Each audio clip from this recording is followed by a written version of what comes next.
नमस्कार। पुण्य श्लोक के शो में देवी अहिल्या समझा रही होती है, नर्मदा को बताती हैं कि यदि तुम यहाँ से बाहर जाओगी और ये डर जो तुम अपने साथ लेके जाना चाहती हो, इससे सबको लगेगा कि मालवा वाड़े में न्याय नहीं मिलता और मल्हार राव सूबेदार जी जो सदा से अब तक करते आए हैं वो सब मिट्टी में मिल जाएगा।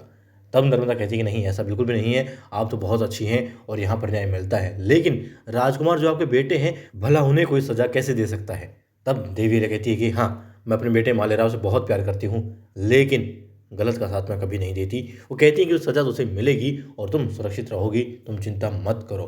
तब एक सैनिक आता और बताता है देवी अहिल्या को कि मुख्य कक्ष में सरदार यशवंतराव भण से आपका इंतजार कर रहे हैं। देवी अहिल्या कहती हैं ठीक है, आती हूँ। और अब वो रोने लग जाती है। नर्मदा कहती है आप जा रही हैं तो मैं सुरक्षित नहीं हूँ, मालेराव आएंगे और मुझे मार डालेंगे, बचा लीजिए, बचा लीजिए।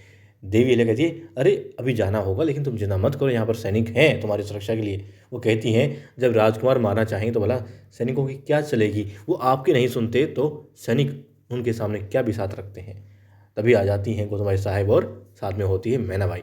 अब मैनाबाई कहती है उसे कि तुम चिंता मत करो नर्मदा, मैं तुम्हारे साथ हूँ और हर क्षण तुम्हारे साथ रहूँगी, तुम्हारी सुरक्षा मेरा दायित्व है। अब देवी अहिल्या कहती है कि मैनाबाई तुम? वो कहती नहीं आई, मुझे मत रोको, यदि मुक्ता कुछ करना चाहती है आपके लिए तो क्या आप उसे रोकती? कहती नहीं, तुम भी मेरी मुक्ता जैसी ही हो। ठीक है। अब देवी वहाँ से चली जाती हैं और नर्मदा की सुरक्षा के लिए ये मैनाबाई उठा लेती है वहाँ जो उसे सामने दिखाई दे रही होती है एक छुरी, और उसे अपने पास रख लेती है। क्यों? क्योंकि वो कहती है कि कुछ भी हो जाए मगर तुम्हारी जान पर आँच नहीं आने दूंगी। और वहाँ दिखाते हैं, जी हाँ, नए नए उपहार लाए जा रहे होते हैं उन विदेशी व्यापारियों द्वारा मालेराव के लिए, और मदिरा का भी वहाँ पूरा बंदोबस्त किया जा चुका होता है। अब देख लेती है ये सब रकमाबाई, उसकी जीभ ललचाती है, कक्ष में अंदर आती है तो वो दोनों व्यापारी उन्हें दुआ सलाम करते हैं, मगर वो कहाँ देखती है, ऐसा लग रहा था मानो हीरे जवाहरातों की चकाचौंध से उसकी आंखें चौंधिया गई है, कुछ दिखाई सुनाई उसे नहीं दे रहा है। अब वो हैरान हो जाते हैं कि कुछ भी सुन नहीं रही है, देख नहीं रही है, आखिर क्या भला है ये। अब हम देखते हैं, बाकी बात तो हैरानी की थी। रकमा का हाथ जा रहा होता है सुराही की तरफ, तभी वो व्यापारी रोक देते हैं, कहती हैं कि ये मदिरा है, कोई शरबत नहीं है, और ऐसी मदिरा है कि बस। कहती हैं हाँ तो इसका प्रयोग कब करोगे, मालेराव को दो। वो कहते हैं देंगे लेकिन अभी नहीं। अरे अभी तो सही मौका है, क्योंकि जब दुख दर्द में तकलीफ में होता है इंसान तभी मदिरा का सहारा लेता है, उसे जाओ पिलाओ और अपना काम निकालो। अब वो लोग पहुंच जाते हैं तुरंत मालेराव के पास में और उसे मदिरा पान करवाते हैं। वो खुश हो जाता है, वाह ये तो लाजवाब चीज़ है, बहुत बढ़िया।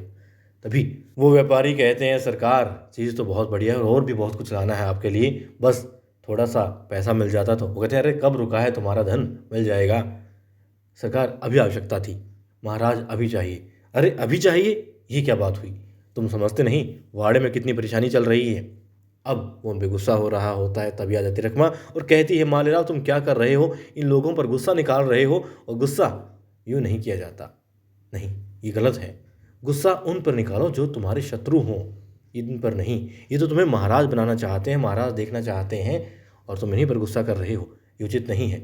और क्या आखिर तुम सक्षम तो हो, आत्मनिर्भर हो, कर दो हस्ताक्षर, लगा दो मोहर, दे दो इन्हें पैसा जो चाहिए। और मालेराव यही करता है, जाता है मोहर उठाता है और लगा देता है उन दस्तावेजों पर। अब नहीं देखता कितना है क्या है, मगर बस लुटा रहा है क्योंकि उसने कमाया ही तो नहीं है। ठीक है, रकमा खुश हो जाती है और वो व्यापारी भी नज़रें मिलाते हैं, खुशी जाहिर करते हैं अपनी। अब वो लोग रकमा के प्रति भी अपनी आस्था रखने लगे हैं। वो लोग चले जाते हैं वहाँ से और हिचकिचा रहा होता है थोड़ा, मदिरा पान क्योंकि किया हुआ होता है और वहाँ रखी भी होती है, तो मालेराव रिश्ते का लिहाज कर रहा होता है। मगर रकमा कहती है अरे हिचकिचाना क्या, कोई बात नहीं, ये तो महाराजों के शौक होते हैं और जो लायक होता है वही तो शौक रखता है, तुम काबिल हो तो शौक रखो। और मदिरा कोई गलत चीज़ नहीं है मालेराव, बहुत सारे राजे महाराजाओं ने मदिरा का सेवन करके ना जाने कितने युद्ध जीते हैं, कितनी लड़ाइयाँ लड़ी और उनमें विजय प्राप्त की है, तो ये गलत नहीं है। ठीक है।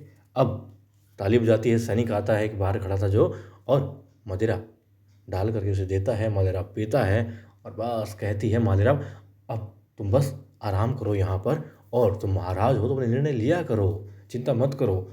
देवी अहिल्या के सामने खैर मत जाना क्योंकि उन्हें गुस्सा आएगा, बुरा लगेगा, नाराज़ होगी तुमसे, तुमने मदिरा पी है। और ध्यान रहे मेरे यहाँ से जाने के बाद में भड़का रही होती है, बता रही होती है तुम्हें क्या करना है। वो कहती है नर्मदा कक्ष में बिल्कुल नहीं जाना है, ताकि जाए नर्मदा कक्ष में मालेराव। इसलिए उसे बात कहती है, मालेराव आई तुम्हारी तुम पे गुस्सा होंगी, ऐसा मत करना, ताकि आई गुस्सा हो वो कुछ ऐसा करे। इसलिए ये बात भी कहती है और वहाँ से फिर चली जाती है और मालेराव भी बाहर निकल रहा होता है। अब क्या होता है, अब तुकोजी और यशवंत आगे बढ़ रहे होते हैं क्योंकि देवी अभी तक नहीं आई हुई होती है और वो बातें कर रहे होते हैं कि धन कैसे आएगा। चिंतित होते हैं क्योंकि हनुमान जयंती बहुत नज़दीक आ रही है और देवी ने कहा है कि बस उसी दिन, उसी पवित्र दिन हम आरंभ कर देंगे इस पवित्र योजना का। अब देवी अहिल्या आए उससे पहले आ जाते हैं वहाँ पर दो अनजान लोग और पूछते हैं कि राजकुमार कहाँ है, उन्हें बता दीजिए कि हम आए हैं। अब तो जी पूछते हैं आप कौन है, अपना परिचय दीजिए। तो वो कहते हैं हम ऐसे नहीं बता सकते। फिर ठीक है, तो जी कह देते हैं उस ओर है, उस दिशा में मालेराव का कक्ष और वो वहीं है। ठीक है, वो लोग चले जाते हैं और अब तो वो जो यशवंत आगे बढ़ते हैं तभी देवी आ जाती हैं और फिर बता देते हैं कि जो लेखाकार हैं उन्होंने मना कर दिया है देवी अपनी ज़मीन जायदाद या फिर उपहार कुछ बेच पाए इसके लिए, क्योंकि मालेराव ने इनकार किया है। तो वो लोग भी विवश हैं। ठीक है, देवी थोड़ी चिंतित होती हैं। फिर तो जी कहते हैं कि अब कैसे होगा, लगता है योजना रोकनी पड़ेगी। देवी अहिल्या कहती है नहीं, योजना नहीं रुकेगी और हनुमान जयंती के दिन ही हम इसे आरंभ भी कर देंगे। धन कैसे जुटाना है देखते हैं। अब मालेराव के पास जा रहे होते हैं वो लोग भी और आने वाले एपिसोड में हम देखेंगे क्या योजना बनाती है देवी अहिल्या।